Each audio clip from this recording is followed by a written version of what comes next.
Thân chào cả nhà, không nên xem chùa đâu đó. Nhớ đăng ký, like, comment để ủng hộ team nha. Tâm trạng không tốt, muốn rớt người giữa đêm. Đột nhiên phát điên, thả một câu như vậy trong nhóm. Tôi trêu đùa, nhớ chụp ảnh nhé. Chẳng mấy chốc, 303 gửi một bức ảnh. Một cô gái bị cắt làm hai, nằm giữa vũng máu. 303 nói ảnh không đẹp, nhưng đã rớt xong. Trời ơi, tôi suýt lăn khỏi giường vì sợ. Thật sự rớt người sao? Cô gái bị rớt sống ở tầng trên 302, ngay cạnh phòng 303. Vân Tĩnh, hôm qua tôi còn gặp cô ấy dưới lầu. Nhóm chat ngay lập tức trở nên im lặng đáng sợ. Không ai dám lên tiếng. Lặng lẽ một lúc lâu, mới có vài tin nhắn lẻ tẻ hiện lên. Có ý gì vậy? Đêm hôm đừng đùa kiểu này. Chẳng hài hước chút nào. Phòng 501 tức giận nói, đồ thần kinh. Còn rảnh ti ảnh hù dọa, sắp tốt nghiệp rồi. Ai tìm được chỗ thực tập thì đã chuyển đi. Giờ cả khu chỉ còn vài người ở lại. Nhìn ảnh trong nhóm, tôi rợn tóc gáy. Giả thôi chứ, ai mà rớt người lại phô trương thế. Nhóm nhanh chóng nhận ra đây là trò đùa ác ý. Mọi người lần lượt trách mắng 303. 303 không giải thích, ngược lại còn gửi một mặt cười vào nhóm. Tâm trạng tốt hơn rồi. Dù người khác nói gì, cậu ấy cũng không trả lời. Không khí bắt đầu trở nên kỳ quái. Ai đó tắc cậu ấy trong nhóm, cậu ta cũng không đáp. Mọi người trong nhóm lại bắt đầu bàn tán. Ai đến phòng 302 xem gọi sao điện kiểm tra đi. Còn sống không đấy, đừng giả trơn nữa. Không lên tiếng là báo ông can đấy. 501 lập tức tắc 303, cậu bị điên à? Mọi người xôn xao từng câu một. Cuối cùng 303 cũng lên tiếng. Cậu ấy gửi một biểu cảm đáng thương, tôi sai rồi. Lần sau tôi sẽ làm tốt hơn, hi hi. Tôi ngạc nhiên, lại làm tốt hơn. Còn dám đùa ác ý như vậy? Hay cậu ta còn dám rớt người nữa? Tôi càng nhìn hai chữ hi hi càng thấy rợn. Theo phản xạ, tôi định gọi ông can, nhưng nhóm chat lại có tin nhắn là từ người vừa bị rớt. 302 vừa rồi đang xem tài liệu. Không sao đâu, 303 chỉ đùa thôi. Nói rồi, 302 còn chụp ảnh đang ghi chú trên máy tính bảng. Phòng 402 tỏ vẻ khó chịu. 303 đúng là lại đi đùa mấy chuyện này, khiến tôi báo ông can. 302 mỉm cười, hủy đi. Mình vừa rồi không thấy tin nhắn trong nhóm. Đừng làm phiền các ông can. 402 tức giận nói, không biết 303 nghĩ gì nữa. Thật phiền phức. 403 đồng ý, ai mà không nghĩ vậy chứ. Thật phiền toái. Phòng 501 nghiến răng nói, để tôi quay về dạy dỗ nó, xem nó còn dám không. 402 cũng nói, đúng. Ngay sau đó, 402 nói thêm, 303, đừng giả chớt. Tôi bắt đầu nghi ngờ. Sao 303 không nói gì nữa? Tôi định nhắn hỏi, thì đột nhiên phòng 202 bên cạnh nhắn tin riêng đọc cho tôi lạnh sống lưng, đừng nói gì trong nhóm nữa. Anh không phải chỉnh sửa đâu. 302 thật sự bị 303 rớt rồi. Cậu cũng đùa kiểu này sao? Tôi từng mua chung hàng với 202, cũng khá thân. 202 khẳng định, tớ không đùa đâu. 302 thật sự chót rồi. Ban công của tớ đầy máu. Ngay lập tức, 202 gửi ảnh cho tôi. Ban công của cậu ấy đầy máu. Vết máu đặc sệt nhỏ từng giọt, kinh khủng vô cùng. 202 sợ hãi nói, đó là máu của 302. Cậu ấy sống ngay trên lầu mình. 303 thật sự đã rớt cậu ấy. Máu chảy từ ban công xuống. Tôi nắm chặt điện thoại. Thật sự bị rớt rồi. 202 rõ ràng có vẻ hoảng sợ. Tớ cũng không biết đoán vậy thôi, không thì máu này ở đâu ra. Dù sao cậu đừng lên tiếng trong nhóm. Tớ vừa báo cho giám thị, ông ấy ở tầng 1. Ông ấy nói sẽ lên kiểm tra. Giám thị cũng được nhắc nhở. Cũng thấy tin nhắn trong nhóm. Ông xuất hiện trong nhóm, cảnh cáo 303, bị thần kinh thì biến xa, bệnh thì đi chữa, đừng ảnh hưởng các bạn khác. 303 ngoan ngoãn trả lời, dạ, thưa thầy. Giám thị tức giận nói, thần kinh. Tôi nhìn cuộc trò chuyện trong nhóm rồi quay lại nhắn với 202. Tôi hỏi, giám thị đã xem chưa? Không rõ nữa. Ông ấy chưa trả lời, có lẽ chưa xem điện thoại. Sao thầy giám thị lúc này vẫn nhắn tin trong nhóm? Để tôi gọi điện hỏi thử. Vừa nói xong thì chuông điện thoại bỗng vang lên ngoài hành lang. Đèn cảm biến hành lang đều bật sáng. Chuông điện thoại càng lúc càng gần, như đang chậm rãi tiến lại từ đầu hành lang. Cuối cùng dừng ngay trước cửa phòng tôi. Thế nhưng lại không ai nhấc máy. Chuông điện thoại vang vọng khắp hành lang. Âm thanh xuyên qua khe cửa phòng tôi. Trong nhóm có người nhắn tin, hình như giám thị đang lên tầng 2. Tôi nghe thấy chuông điện thoại của thầy kia. Tôi cũng nghe thấy.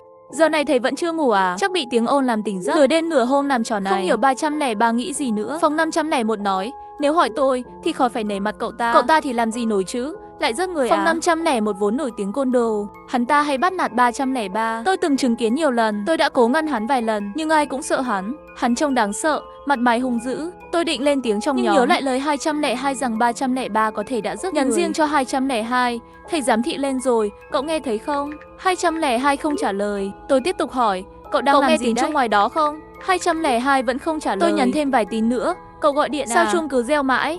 Có ai nghe máy không? Cậu đọc tin nhắn của tớ chưa? Trả lời tớ đi. 202 yên lặng. Tôi thấy hiện dòng chữ đăng nhập, nhưng đợi mãi, cậu ấy chỉ gửi lại một chữ đừng. Đừng gì? Tôi đang định hỏi lại, thì thấy cậu ấy thu hồi tin nhắn. Cùng lúc đó, chuông điện thoại ngoài hành lang cũng tắt. Hành lang lại trở nên yên tĩnh. Đèn cảm biến lần lượt tắt dần. Gió lạnh, Từ cửa sổ cuối hành lang thổi vào, phát ra tiếng hú. Tôi lòng bàn tay đổ mồ hôi, từ từ tiến về phía cửa. Đột nhiên, tay nắm cửa khẽ xoay, đèn hành lang lại bật sáng.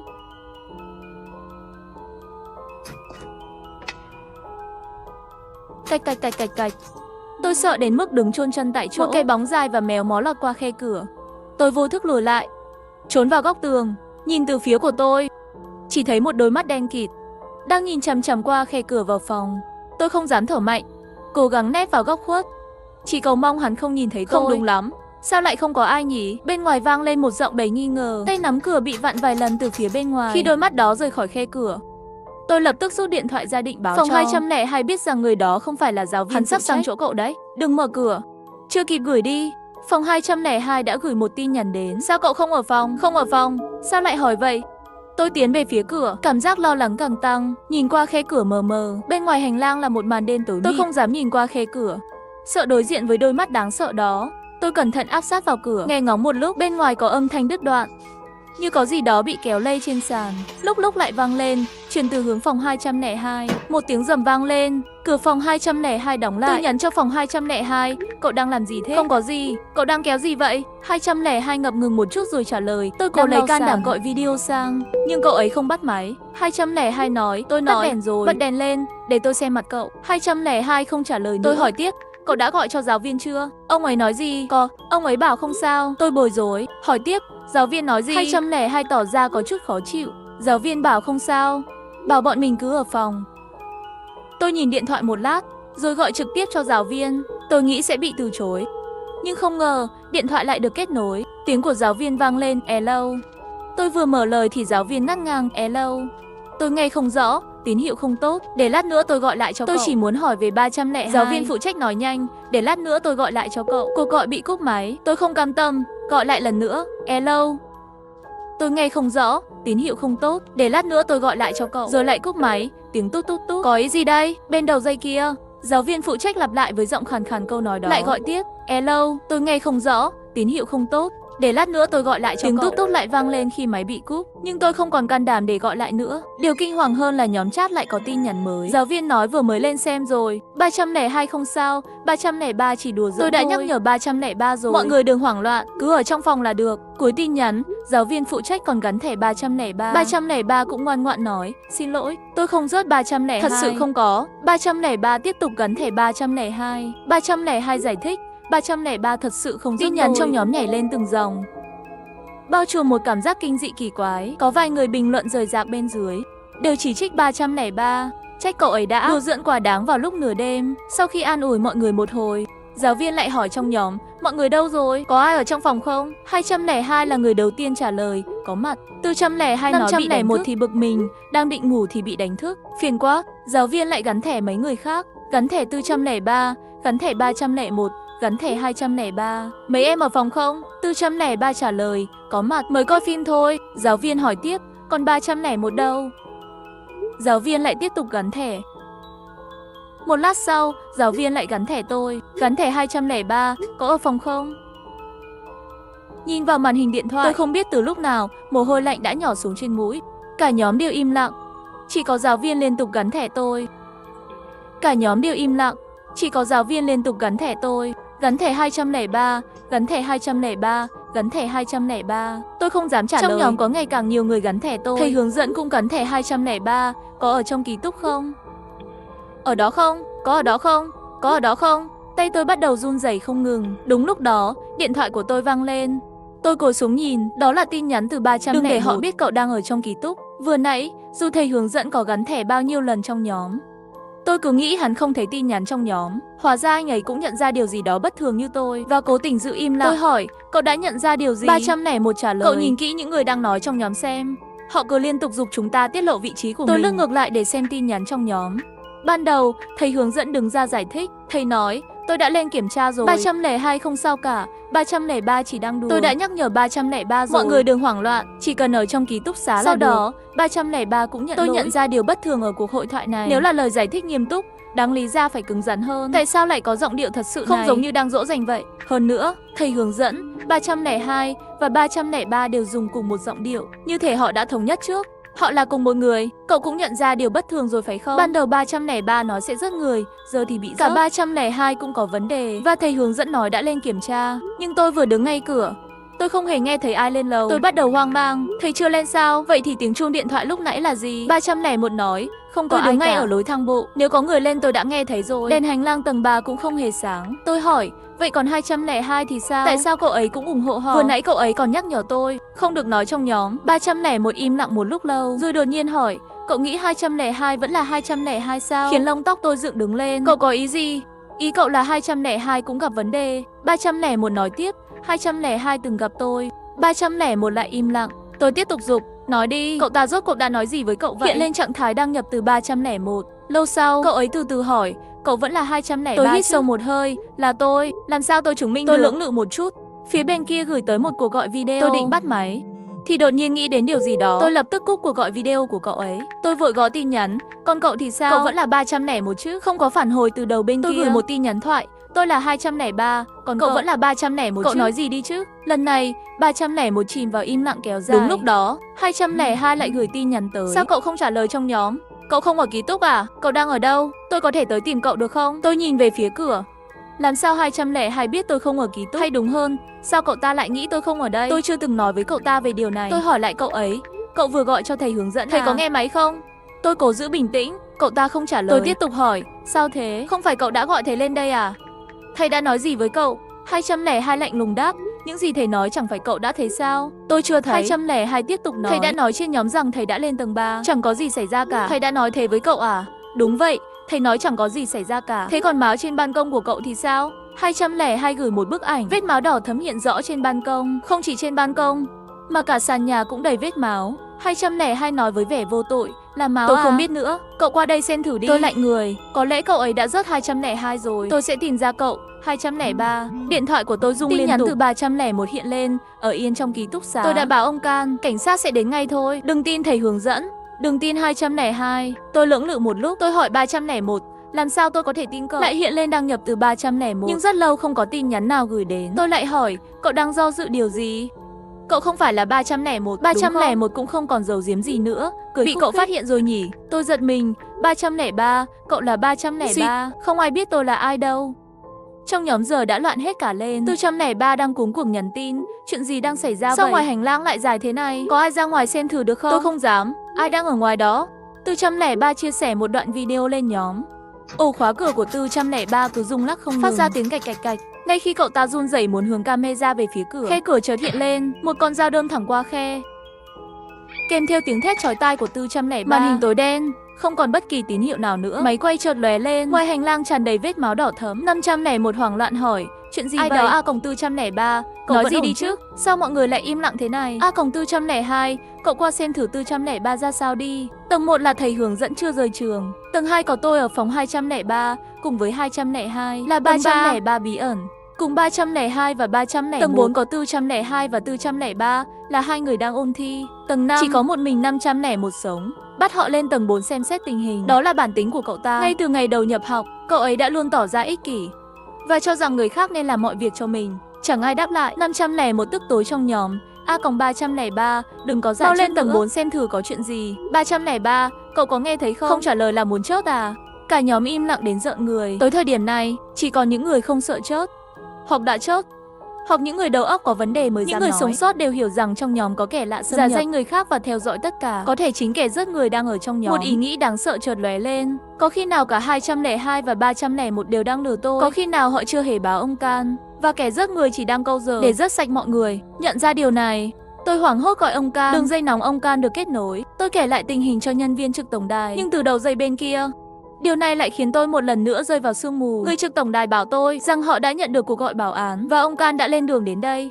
Người đó bảo tôi nên ở yên trong ký túc xá và cố gắng giữ an toàn cho bản thân. Nhìn vào điện thoại, tôi cảm thấy như đang bị cuốn vào một cái bẫy khổng lồ. Rốt cuộc là có chuyện gì? Họ không hề nói dối. Họ thật sự đã gọi ông Can, nhưng lại cư xử vô cùng kỳ quái. Thậm chí, họ còn không dám gửi một tin nhắn âm thanh để xác nhận danh tính của mình. Hoặc là ai đó khác đã báo ông Can. Ngay lúc đó, 501 như phát điên, liên tục gắn thẻ mọi người. Và khi không ai trả lời, hắn nổi giận, Mọi người chớt hết rồi à? Ngay khi câu này được nói ra, nhóm chat vốn yên tĩnh lại đột ngột trở nên sôi động. 303 hỏi, sao cậu không ở trong ký túc xá? 501 không thèm đáp lại, mà mắng, A-còng 303 lại giả chớt hả? Tôi bảo cậu lên tầng 4 xem có chuyện gì, sao không đi? 303 chỉ lạnh lùng hỏi, cậu đang ở đâu? Tôi ở trong phòng mà. 301 đáp lại, cậu đang nói dối. 501 hỏi lại, cậu bảo ai nói dối? Quên ai đánh cậu sao? Ngay lúc đó, 303 chia sẻ một đoạn video trong video quay ngay trong phòng 501 với hình ảnh giường của 501. Đáng sợ hơn, trong video có người đang cầm dao đâm mạnh vào giường và gối của 501, lẩm bẩm, người đâu rồi? Video đột ngột kết thúc. Sau đó, 303 đăng dòng chữ màu đen lên nhóm. 501, cậu đâu rồi? Cậu ở đâu? Tôi đến tìm cậu đây. 303 lại tiếp tục, 501, cậu ở đâu? 302 cũng nhắn, 501, sao cậu không trả lời? 402 hỏi, 501, cậu ở đâu? 403 hỏi, 501, cậu trốn ở đâu rồi? Trong phòng giặt hả? Họ đều đang tìm 501. Chẳng bao lâu sau, 301 hỏi, cậu ấy chạy mất rồi à? 302 đáp, không thể nào. 402 nói, cậu ấy có thể chạy đi đâu được? 403 nói, cửa sổ đều có chắn xong chống trộm, cậu ấy không thể leo ra ngoài. 303, vậy cậu ấy trốn ở đâu? Ngay lúc đó, thầy hướng dẫn gửi một bức ảnh lên nhóm. Đó là hình cửa sắt bị khóa. Thầy hướng dẫn nói, yên tâm nhé, không ai ra khỏi tòa nhà này được đâu. Cửa đã bị khóa kỹ lắm rồi, không ai có thể trốn thoát. 202 cũng thêm vào, thú vị hơn rồi đây. Sau đó, từng người trong nhóm, trừ 501 và tôi, 501 nhận ra rằng những người nói chuyện trong nhóm không thể tin cậy và chỉ còn cách nhờ tôi. Hắn gửi tin nhắn thẳng cho tôi, 203, có đó có không? Tôi không trả lời, vì đôi mắt đó lại xuất hiện qua khe cửa. Nó nghiêng đầu, với đôi mắt xám mờ vô hồn, nhìn chằm chằm vào trong qua khe cửa. Tôi co lại trong góc, nhìn điện thoại. 202 liên tục gửi tin nhắn, cậu không ở trong phòng sao? Sao lại không ở chứ? Cậu đang trốn hả? Thông minh đấy. Khi đôi mắt đó dần rời khỏi khe cửa và bước chân ngoài cửa trở lại yên tĩnh, tôi mới nhắn lại cho 501. Tôi ở đây. Lúc này, 501 gần như phát điên. Cậu làm gì mà lâu thế? Cậu đã thấy tin nhắn nhóm chưa? Nói gì đi chứ? Cậu muốn chớt sao? Đừng mà, nói gì đi. Tôi nghĩ thầm, tên này thật điên, muốn chớt thì chớt một mình. Khi tôi đang nhìn chằm chằm vào màn hình điện thoại, màn hình bất ngờ sáng lên. Chết tiệt, 501 gọi điện cho tôi. Hắn không biết ngoài kia có kẻ sát nhân sao? Bất kỳ âm thanh nào cũng có thể khiến kẻ đó chú ý. May mà điện thoại tôi đang để chế độ im lặng. Tôi nhanh chóng tắt cuộc gọi. Chưa kịp chất vấn thì tin nhắn của 501 đã nhảy ra. Sao không bắt máy? Cậu định làm gì vậy? Tôi cần cậu ra ngoài kiểm tra xem có chuyện gì xảy ra. Tôi nhắn lại, cậu điên à? Đầu cậu có rơm hay sao? Sao không tự đi mà xem? 501 tiếp tục ra lệnh, nhanh lên. Tôi chửi lại, đi mà chớt một mình. Muốn chớt thì tự lo lấy, đừng kéo tôi 203, vào. Cậu muốn chớt cậu muốn giống như 303 không? Cậu quên tôi đã xử lý hắn thế nào à? Nếu không muốn chớt, hãy ra ngoài. Lúc này anh ta đang phát điên, liên tục ra lệnh cho tôi. Trả lời cậu tôi đã ra ngoài chưa? Nhanh lên, tôi ra lệnh cậu phải ra ngoài. Tin không, tôi sẽ xử lý cậu sau. Lúc này tôi bỗng cảm thấy nhẹ nhõm, nhìn cái cách mà tên ngốc này đang hoảng loạn.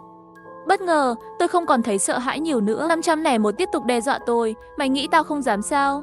Từ lâu tao đã ghét cái thái độ của mày. Mày nghĩ tài liệu ôn thi của mày vì sao mà mày mất? Nghĩ ai tố cáo mày gian lận trong kỳ thi? Mày tưởng mày sẽ được gì sao? Tao chỉ thấy trướng mắt với cái kiểu tự cao tự đại của mày. Mày còn tỏ vẻ gì nữa? Chờ đó đi, mày sẽ thấy.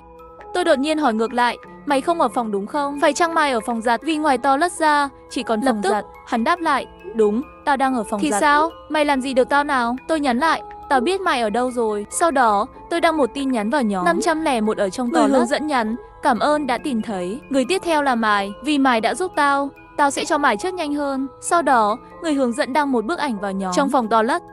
501 đang ngồi chồm hổm, liên tục gõ vào bàn phím điện thoại. Bức ảnh chụp từ trên xuống, nhìn từ đầu hắn. Người hướng dẫn nhắn, đã tìm thấy hắn. Thằng ngu này đang ở đây. 202 bình luận, chẳng có gì. 301 nói, hắn đúng là ngu. 302 thêm vào, tưởng sẽ trốn ở đâu cơ. 402 căm tức nói, chỉ thiếu chút nữa. 403 bảo, bị bắt trước rồi. Cuối cùng, 303 nhắc nhở, giết hắn đi. Người hướng dẫn đáp, đang xử lý. Tiếng kêu gào vang lên khắp ký túc xá, vang vọng cả hành lang. Đèn bên ngoài sáng rực lên, có gì đó rơi từ ban công xuống. Đó là nửa thân thể bị chặt đôi của 501, mắc kẹt trên cửa sổ an toàn của ban công. Dường như hắn vẫn chưa hoàn toàn chớt. Tôi chớt lặng. Cả tòa nhà giờ chỉ còn mình tôi. Rốt cuộc có bao nhiêu kẻ sát nhân đột đây? 303 gửi tin nhắn cho tôi, cậu đang ở đâu? Hắn tiếp tục nhắn, tôi biết cậu không ở đó, nhưng tạm thời đừng ra ngoài. Làm ơn hãy nghe lời tôi. Ở đây ngoài tôi ra còn có 2 kẻ sát nhân khác. Tôi nghi ngờ một trong số họ là... Bây giờ cậu chỉ có thể tin tưởng tôi. Không thể đối phó với cả 2 kẻ này. Chỉ khi chúng ta hợp sức, cậu mới có cơ hội sống sót. Cậu đã giúp tôi trước đây, tôi rất biết ơn cậu. Có 1 phút để suy nghĩ, chúng ta không còn nhiều thời gian. Sau đó, cậu ấy gửi cho tôi một đoạn video quay từ ngoài cửa phòng 203. Đó thực sự là 303. Nếu tôi cố thủ đợi ông can đến, liệu tôi có thể trụ được không? Tôi đắn đo, nhưng rồi 303 gửi một tin nhắn khiến cậu ấy bảo rằng không cần chờ ông Càn nữa. Chẳng ích gì đâu, hai kẻ đó có thiết bị chặn tín hiệu. Mọi cuộc gọi trong đêm nay sẽ bị chặn lại. Chúng ta chỉ còn cách phản công. Giờ tôi mới hiểu tại sao báo ông Càn mãi mà họ không đến. Tôi nhắn lại, làm sao để tin cậu? Cậu không còn lựa chọn nào khác. Cậu ấy trả lời, dù sao cậu cũng sắp chớt. Sao không đặt cược một lần? Sau nhiều lần cân nhắc, tôi gọi video cho 303. Cậu ấy nhấc máy. Tôi xác nhận đúng là 303. Đúng rồi, tôi đang ở phòng 204. Tôi ở 204. Vì toilet của tôi nên bị tôi mượn chìa khóa từ phòng bên cạnh. Tôi luôn ở phòng 204, chỉ là không ai biết thôi. Đột nhiên, cửa phòng tôi bị gõ 2 cái. 303 thì thầm, là tôi đây, 303. Xin đừng sợ, bạn của tôi, cậu có đó không? Tôi rút dao gọt trái cây ra. Tay run lên cầm cập, qua khe cửa, tôi thấy người 303 đầy máu. Tôi vẫn còn do dự, nhưng cậu ấy giục tôi, nhanh lên, không thì hai tên kia sẽ tìm thấy tôi. Cuối cùng, tôi mở cửa. Vừa mở, chưa kịp phản ứng, 303 đã nhanh chóng khóa cửa lại. Cậu ấy làm rất nhẹ, không tạo ra tiếng động nào. Trong phòng không bật đèn, chỉ có ánh sáng yếu ớt từ điện thoại soi lên mặt 303. Cậu ấy không lừa tôi. Tôi thở phào nhẹ nhõm, bỗng nghe tiếng cửa phòng bị đập mạnh. Cánh cửa phòng 203 bị phá tung. Cửa phòng ký túc xá không hề chắc chắn, chỉ cần đạp mạnh là bung. Đột nhiên, 402 gửi tin nhắn vào nhóm. Biết ngay là mày không có ở phòng 203. 303, cậu đã tìm thấy 203 chưa? 303 nhắn lại, tôi nhất định sẽ tìm ra trước. Kẻ kia nói, không tin đâu. Cũng sẽ mai nhanh hơn. 303 ra hiệu im lặng với tôi và nói, chúng đã chia nhau ra tìm. Như vậy, hai chúng ta sẽ dễ ra tay hơn. Tôi hỏi, cậu thực sự đã rớt 302 rồi à? Chính hắn đã thay đổi dữ liệu thi của tôi. Tôi đã cố gắng rất lâu. Vì hắn mà tôi trượt. Tôi bịt miệng lại. Còn những người khác thì sao? Đều chớt cả rồi. Tôi rớt 2 người. Còn những người khác đều bị kẻ đảng viên và đồng bọn của hắn rớt. Đảng viên là một kẻ buôn người. Gần đây trường mình có mấy nữ sinh đều là do hắn làm. Chuyện này 202 đã nghe lén được cuộc nói chuyện của họ. 202 đang dùng thông tin này để tống tiền 202 bị rớt. Đồng lõa của hắn cũng là một sát nhân. Họ muốn rớt hết chúng ta. Đột nhiên cửa phòng 204 bị đập mạnh. Bên ngoài có tiếng, có ai ở trong đó không? Tôi sẽ đẩy cửa vào nhé. Rồi hắn ra sức đẩy cửa, dường như đã phá được nhiều cửa khác theo cách này. Bất ngờ, 303 mở cửa, khiến hắn ngã nhào vào phòng. Chưa kịp để hắn định thần, 303 đã vung dao đơm thẳng vào đầu hắn. Hắn chớp ngay lập tức. Tôi sợ đến mức suýt tè ra quần. Nhanh đến không ngờ, tiếng động ngay lập tức khiến đảng viên phát hiện. Hắn cười lớn, ra là các người ở đây. 303 nói, tôi sẽ chặn hắn, cậu chạy đi. Hắn đứng ở hành lang, nhìn chúng tôi. 303 lao tới, đánh nhau với hắn. Vừa đánh, 303 vừa hét lên. Tôi hoảng loạn chạy xuống cầu thang, nhưng cảm thấy có gì đó không đúng. Tôi quay lại và thấy hắn đang bóp cổ 303. Quát lên, mày nghĩ mày giỏi lắm à? Tôi cầm bình cứu hỏa và đập mạnh vào đầu đảng viên. Vừa đánh, tôi vừa nói, bọn buôn người đáng chớt. Rồi đập hắn thêm lần nữa.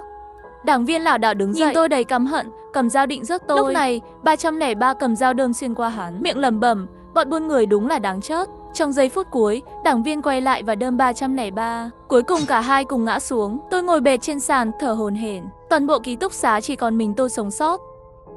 Rồi tôi ngất xỉu.